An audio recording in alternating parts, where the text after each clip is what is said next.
Good morning बच्चों। हम पढ़ रहे हैं प्रकाश परावर्तन तथा अपवर्तन। पिछली कक्षा में हमने उत्तल लेंस द्वारा प्रतिबिंब बनने की कुछ कंडीशंस पे चर्चा की थी। अब इसी में हम आगे बढ़ते हैं कि जब वस्तु F1 पर है, यानी कि जब वस्तु मुख्य फोकस F1 पे होती है तो उसका प्रतिबिंब कहाँ बनता है? उत्तल लेंस में। तो इस प्रकार से हम देखें, ये F1 पे वस्तु है तो एक रेज अगर मुख्य अक्ष के समांतर जा रही है तो वो अपवर्तन के पश्चात F2 से होके जाएगी, और एक रेज अगर प्रकाशिक केंद्र से होके जा रही है तो वो सीधी जाएगी। तो ये दोनों रेज अभी तो कहीं मिल नहीं रही हैं, बहुत दूर कहीं मिलेंगी। तो इसका मतलब है कि जब वस्तु F1 पर होती है तो वस्तु का प्रतिबिंब अनंत पर बनता है। प्रतिबिंब का साइज असीमित रूप से बड़ा अथवा अत्यधिक विवर्धित होता है, यानी कि ये कितना बड़ा होगा हम कह नहीं सकते, बहुत बड़ा होगा वस्तु का साइज। प्रतिबिंब वास्तविक तथा उल्टा होता है, और जो यहाँ पे प्रतिबिंब बनेगा वो वास्तविक होगा और उल्टा होगा, क्योंकि रेज तो रियल में जा रही है तो जहाँ पे प्रतिबिंब बनेगा वो वास्तविक होगा और उल्टा होगा। इसके बाद इसका लास्ट जो पॉइंट है इसमें कि जब वस्तु फोकस F1 तथा प्रकाशिक केंद्र O के बीच होती है, ये देखिए हमारे पास ये उत्तल लेंस है, यहाँ पे प्रकाशिक केंद्र है, ये F1 है, यहाँ पे वस्तु है। अब इस प्रकार से वस्तु है तो इसका जो प्रतिबिंब बनेगा वो कहाँ बनेगा? तो देखिए ये एक रेज मुख्य अक्ष के समांतर गई तो F2 से होके जाती है, और एक रेज प्रकाशिक केंद्र से होके जा रही है।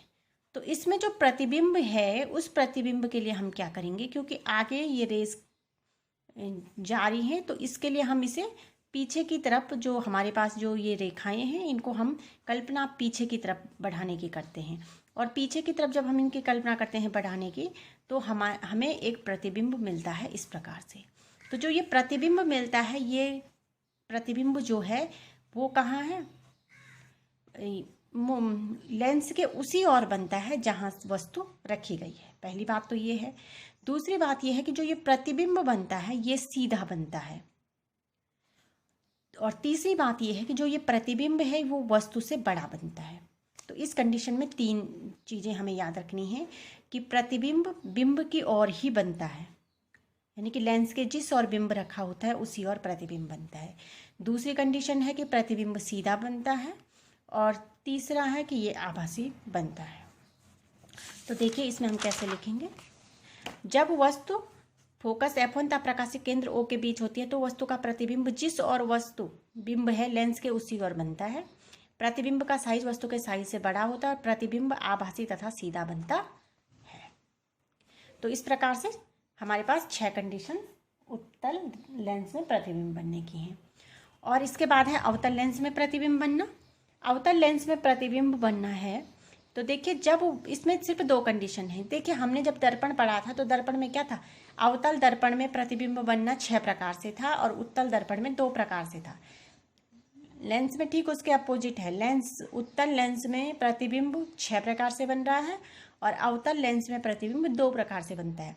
पहला है जब वस्तु अनंत पर होती है। जब वस्तु अनंत पे होगी तो एक रेज यहाँ है, एक बीच प्रकाशिक केंद्र से होकर जा रही है और एक ये जा रही है। तो ये दोनों जो रेज हैं ये मुख्य अक्ष के समांतर जा रही हैं, तो मुख्य अक्ष के समांतर जाने के बाद ये क्या हो जाती हैं? अपवर्तित हो जाती हैं। पर अगर हम इन्हें पीछे करने की कोशिश करें तो हम देखेंगे कि ये रेज जो हैं मुख्य फोकस F1 पर मिलेंगी। तो F1 पे मिलेंगी तो इसका मतलब है कि जब वस्तु अनंत पर होती है तो अवतल लेंस में जो प्रतिबिंब बनता है वो F1 पे बनता है, और जो ये प्रतिबिंब है वस्तु कहीं यहाँ है तो वस्तु बड़ी होगी, प्रतिबिंब जो है बहुत छोटा है तो इसका प्रतिबिंब बहुत छोटा होता है इसका साइज। और जो प्रतिबिंब होगा वो, क्योंकि हम रेस को मिलाने की कोशिश कर रहे हैं पीछे की तरफ, तो प्रतिबिंब जो होगा वो आभासी होगा और सीधा होगा। तो जब वस्तु अनंत पर होती है हमें यही समझना है, हम किस प्रकार से इसका किरण आरेख बना रहे हैं ये ध्यान रखना है। मुख्य अक्ष के समांतर रेखा है वो उसका अपवर्तन होता है, तो हम जो अपवर्तन होता है अवतल लेंस में, तो इस प्रकार से हम इस रेज को पीछे की तरफ करेंगे तो ये F1 से होके जा रही है, प्रतीत होती है कि ये F1 से होके जा रही है। ऐसे ही ये मुख्य अक्ष के समांतर है, जब इस रेज का अपवर्तन होता है अगर हम उसे पीछे की तरफ करें तो हमें यहाँ भी प्रतीत होता है कि F1 से होके जा रही है। दोनों F1 पे मिल रही हैं और ये प्रकाशीय केंद्र से होने वाली जो रेज है वो तो F1 से होकर जाएगी। तो इस प्रकार से ये F1 पे मिल रहे हैं, तो जो हमारा प्रतिबिंब बनेगा अनंत वाला प्रतिबिंब, वो मुख्य फोकस F1 पे बनेगा और जो प्रतिबिंब होगा वो बहुत छोटा होगा और आभासी होगा और सीधा होगा। तो हम इसमें लिखेंगे कि जब वस्तु अनंत पर होती है तो वस्तु का प्रतिबिंब F1 पर बनता है। वस्तु के प्रतिबिंब का साइज बिंदु आकार का अत्यधिक छोटा होता है।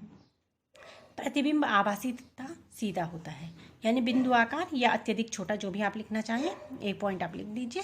और जो प्रतिबिंब है वो आभासी है और सीधा है। इसके बाद जो इसका दूसरा पॉइंट है, जब वस्तु अनंत तथा लेंस के प्रकाशीय केंद्र O के बीच होती है। अनंत और लेंस के प्रकाशीय केंद्र O के बीच अगर वस्तु है तो उसका प्रतिबिंब किस प्रकार से बनता है। देखिए, एक रेज जा रही है इस प्रकार से मुख्य अक्ष के समांतर, तो जब ये अपवर्तित होती है तो अपवर्तन के पश्चात रेज को पीछे करेंगे तो ये F1 से होकर जा रही है, आ रही है पीछे की तरफ, और एक रेज जा रही है प्रकाशित केंद्र से होती हुई। तो ये जो दोनों रेज है वो यहाँ पे मिल रही हैं F1 और O के बीच में। तो यहाँ पे प्रतिबिंब बनेगा F1 और O के बीच में। अब देखिए, जो प्रतिबिंब बनेगा वो आभासी होगा, क्योंकि पीछे जो रेज आ रही है उसकी हम कल्पना कर रहे हैं। तो प्रतिबिंब आभासी है, वस्तु से छोटा है और सीधा है। तो देखिए, हम इसको इस प्रकार से लिखेंगे, जब वस्तु अनंत तथा लेंस के प्रकाशीय केंद्र O के बीच होती है। अनंत और लेंस के प्रकाशीय केंद्र O के बीच होती है तो वस्तु का प्रतिबिंब फोकस F1 तथा प्रकाशीय केंद्र O के बीच बनता है। F1 तथा O के बीच प्रतिबिंब बनता है। प्रतिबिंब का आकार यानी कि साइज छोटा होता है, वस्तु से तो छोटा लग रहा है ना, और प्रतिबिंब आभासी तथा सीधा होता है। तो ये कंडीशन है लेंस में प्रतिबिंब बनने की। आपको इनको अच्छे से समझना है और ध्यान रखना है। इसके बाद है लेंस सूत्र। जैसे दर्पण सूत्र था वैसे लेंस सूत्र है। लेंस सूत्र बिंब दूरी u, प्रतिबिंब दूरी v तथा फोकस दूरी f के बीच संबंध प्रदान करता है, जो इस प्रकार से 1/v - 1/u = 1/f। ये प्रतिबिंब दूरी है v, u बिंब दूरी होती है और f क्या होती है, फोकस दूरी होती है। और जो इसमें चिन्ह की बात करेंगे हम, किस प्रकार से चिन्ह लेंगे, तो जिस प्रकार से दर्पण में चिन्ह के परिपाटी है वही हमारे पास लेंस में है, कुछ नया उसमें नहीं है। तो उसी प्रकार से हम इसमें भी चिन्ह परिपाटी लेंगे। तो आज के लिए इतना ही। कल हम इससे रिलेटेड जो हमारे न्यूमेरिकल है वो करेंगे।